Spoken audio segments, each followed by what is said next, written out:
Olá, queridos irmãos, bom dia, boa tarde, boa noite ou boa madrugada para quem está me ouvindo em diferentes horários. Que a graça do Senhor Jesus Cristo, o amor de Deus e a comunhão do Espírito Santo esteja com todos nós. Na meditação de hoje falaremos, foi só uma derrapada. Antes de começar, queridos irmãos, gostaria que vocês deixem o like aí no vídeo, curtindo ele, né? Não esqueça também de quem não se inscreveu no canal, aproveita e já se inscreva. Compartilhe o vídeo também, tá? Quem quiser comentar nos comentários, fique à vontade, tá bom? Vamos fazer uma oração para começar. Queridos amados, mais uma vez se inspire seu servo aqui, mensageiro, falar, que o Senhor fale através da minha boca seja apenas um instrumento. Que o Senhor inspire a mim e as pessoas que estão me ouvindo para que nós possamos aprender com esta verdade e pôr em prática em nossa vida. Que possamos sempre estar juntos, que Deus, que o Senhor possa abençoar, que os 3 maiores professores do mundo estejam conosco aqui. Que assim seja. Eu oro em nome do Senhor Jesus. Amém. Queridos irmãos, muitas vezes a gente fala, foi só uma derrapada, a gente comete um erro, um pecado, foi uma derrapada. Eu comi o que não devia, foi derrapada. Foi só um sábado que eu quebrei. Toma cuidado, porque às vezes essa derrapada traz consequências graves. Nós vamos ver alguém que deu uma derrapada, né? Agora, Davi. Davi, ele era um rei, né, de Israel que foi temente a Deus, ele andou nos caminhos do Senhor, mas ele deu uma derrapada. E quando eu falo dessa derrapada, eu não falo no caso de Urias o Heteu, não, e de Betseba. Estou falando de uma outra derrapada que Davi deu. Quando você lê na Bíblia, você percebe que Davi, o tempo inteiro, antes de tomar uma decisão, de guerrear, de ir para a guerra, ele orava e falava, Deus, tu vai entregar esses caras em minhas mãos, eu devo atacar tá, tal adversário. Então ele estava sempre pedindo orientação de Deus. Mas uma vez só, ele não fez isso. E as consequências foram grandes. Digo isso no caso de Uzá, né? Davi resolveu levar a Arca da Aliança, né? Essa história está contada em Reis e também na primeira Reis e também na primeira Crônicas, né? Não sei se está em Samuel ou primeira Reis, mas eu sei que está também em Crônicas, está em 2 lugares. Mas na primeira vez que ela é contada, a gente vê que Uzá, ele acaba morrendo para segurar a arca que ia cair, né? Deus o matou porque ele encostou na arca. Mas ele foi segurar para a arca não cair, gente. Foi que Deus o matou. Foi o que Davi pensou também na hora lá, quando ele, quando Uzá morreu, né? Mas já em Crônicas, nos dá alguns detalhes que o próprio Davi compreende o que aconteceu, né? Mesmo na primeira leitura, a gente percebe o quê? Que Davi, ele não perguntou a Deus, ele não comunicou a Deus se ele deveria levar a arca da aliança ou não, né? E ele consultou os anciãos de todas os líderes das tribos todas, os anciãos, os sacerdotes, o povo, seu exército, mas não consultou a Deus. E aí ele foi lá para trazer a arca. E aí ele faz o quê? Ele traz a arca também da maneira errada. Não seguiu as orientações de Deus. Por isso as consequências vieram, né? Então, né, quem que deveria carregar a arca? Os levitas. Por acaso Uzá era um levita? O irmão dele estava lá, os dois carregando a arca? Não, não eram levitas. Então quem tinha que acompanhar a trajetória da arca eram os levitas. Está escrito lá nas leis, em Levíticos, está escrito que era para carregar a arca da aliança no carro de boi, na carroça? Não, ela tinha que ser carregada com bastão tirado das argolas que ela já tinha sido feita com aquelas argolas, para que os levitas carregassem a arca. Entende? Então Davi não seguiu as orientações, ele deu uma derrapada, né? Mas depois, em Crônicas, ele mesmo assume que ele não consultou, né? Que ele errou da maneira como carregar a arca. E aí ele deixou a arca lá no meio do caminho, perto de onde tinha acontecido o incidente, e depois então, mais para frente, ele vai e leva a arca até Jerusalém, onde ele queria deixar a arca.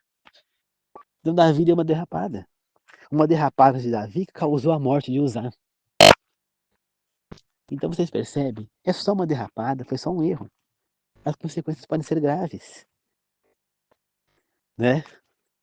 Então, eu errei, comi carne de porco só hoje, Deus não vai ficar com isso. Mas o teu corpo vai te cobrar. Deixei de guardar o sábado só hoje. pode haver consequências. E se você não guardou o sábado hoje, foi trabalhar, e aí na ida ou na volta você sofreu um acidente, né? Pode morrer nesse acidente, pode ter sequelas graves, ficar paralítico, tetraplégico, você não sabe. Com sequelas mentais aí de raciocínio, você não sabe. Então, às vezes, um dia, é só um sábado, né? Às vezes a pessoa pergunta, mas se você ficar sem gravar essa mensagem um dia, Deus vai acontecer alguma coisa? É um dia. Ah, não, você tem que trabalhar no sábado. Sábado não leva ninguém a nada. A Bíblia, a igreja não leva ninguém a nada. Você não tem que estar seguindo isso aí, não. Você tem que. É só uma vez. Não, não leva ninguém a nada. Mas se Deus me ordenou que fizesse tal coisa, é porque tem alguma coisa por trás disso, né? Se Deus nos orientou a não comer as carnes imundas, né, entre asa de porco, é porque tem algum motivo por trás disso. A Bíblia não nos revela, mas essa pandemia do Covid nos revelou, né? Que o pangorê, que é uma carne que não é aceitável por Deus, quando você vê os detalhes, ele se alimentou da defecação do morcego, das fezes do morcego que estava contaminado com Covid e ele se contaminou. Os chineses foram lá, mataram o pangolê, consumiram o pangolê e se contaminaram com Covid. E aí eles foram contaminando um ao outro lá, e espalhou esse vírus pelo mundo todo. Aí eu falo para vocês, várias consequências por um erro. Tá explicado por que não é para comer?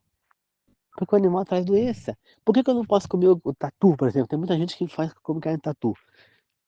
Você sabe o que o tatu faz? Ele vai nos cemitérios, cavam nos túmulos embaixo, entra nos túmulos e come a carne dos cadáveres. Então, se esse cadáver morreu de Covid, esse tatu se contaminou com Covid. Você vai comer o tatu, você vai se contaminar com Covid. Se esse tatu, ele, ele comeu a carne, ele se contaminou com as chagas. E você comer ele, você vai se contaminar com o vírus das chagas. Você fala, o vírus da chaga é transmitido pelo barbeiro, pelo machado guerreiro. Mas o tatu também pode transmitir se ele se contaminar dessa maneira. Ah, ele foi lá e a pessoa morreu com uma espécie de lepra. Fala, não tem mais. Tem doenças de pele, né? Que estão parecendo dela. Ele vai lá, se contamina, você vai comer, vai se contaminar. Pneumonias, vírus.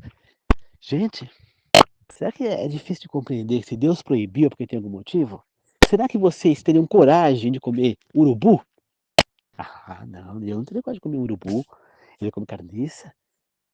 É uma das carnes proibidas por Deus. E Deus compara como carne imunda a carne de porco como com a carne de urubu. A carne do tatu como a carne de urubu. A carne do pangolê como carne de urubu. A carne de camarão, tubarão como a carne do urubu. Então, ao que você for comer essas carnes, você lembra que ela está sendo comparada na Bíblia como algo impura como a carne do urubu. E você vai ver se você vai ter coragem de pôr isso na sua boca. Então, queridos irmãos, é só uma derrapada. Davi derrapou. E olha as consequências que ele teve por conta disso, né? Depois Davi derrapou de novo no caso de Betseba de Urias. Só que ali foi um desvio mesmo, foi nem uma derrapada, né? E aí as consequências foram ainda mais graves, né? Você viu, toda a família de Davi se acabou ali naquela situação, né? Então, né? E é assim, queridos irmãos, infelizmente, as pessoas não pensam que é só uma derrapada, é só uma vez. As consequências vêm, né? Você tem que entender. Se você pegar o carro e só uma vez eu colocar álcool nele, o que vai acontecer? Eu vou perder o motor do carro. O carro não vai funcionar. Ele vai estragar o motor. Só uma vez você colocar diesel no carro a gasolina, vai estragar o motor. Se o carro é a gasolina, tem que pôr gasolina. É só uma vez. É o suficiente para estragar o motor. Será que se a gente consumir a carne que não deve só uma vez, também não vai estragar o nosso motor, que é o nosso corpo? Porque quem diz quem é o combustível que deve usar na máquina é o Criador. Então quem criou o carro colocou lá, o carro é gasolina, o carro é álcool, o carro é diesel, o carro é flex. Aí vai o cara lá, o carro que é gasolina e põe álcool, põe diesel. Mesma coisa é Deus. Ele criou o ser humano e falou, a alimentação do ser humano é alimentação vegetariana. Aí o ser humano vai lá e se entope de carne, né? Aí Deus tolerou o consumo de algumas carnes. Assim como um carro, ele tolera o uso de gás GNV, gás natural. Mas esse gás GNV, ele faz o quê? Ele vai dar problema também no motor, só que mais futuramente, ele vai danificando aos poucos, né? O problema vem depois. A mesma coisa acontece com as carnes. Deus tolerou o consumo de algumas carnes que vai fazer problema pra gente, vai, mas a longo prazo, né? No futuro. Mas ele proibiu outras, porque porque essas iam trazer problemas fortes, mas muito mais rápido, né? E ele só tolerou essas carnes porque ele não teve escolha. Porque o ser humano começou a comer as carnes. Se ele proibisse o ser humano comer todas as carnes, aí ia ser muito mais difícil, né? Mas ele não proibiu, ele proibiu somente as carnes imundas, né? As puras ele autorizou. Então a vida é assim. Quem tem que dizer o que nós temos que comer? Não, o nosso Criador, quem nos criou? Deus. Então ele sabe que a nossa máquina precisa. Quando você come algo que cai no seu organismo, ele não vai reconhecer essas carnes imundas como comida, e nem a carne, né? Quando você engole, por exemplo, eu cheguei a engolir um anel de tipo de plástico, silicone. O pessoal começou a doer, mas doer muito.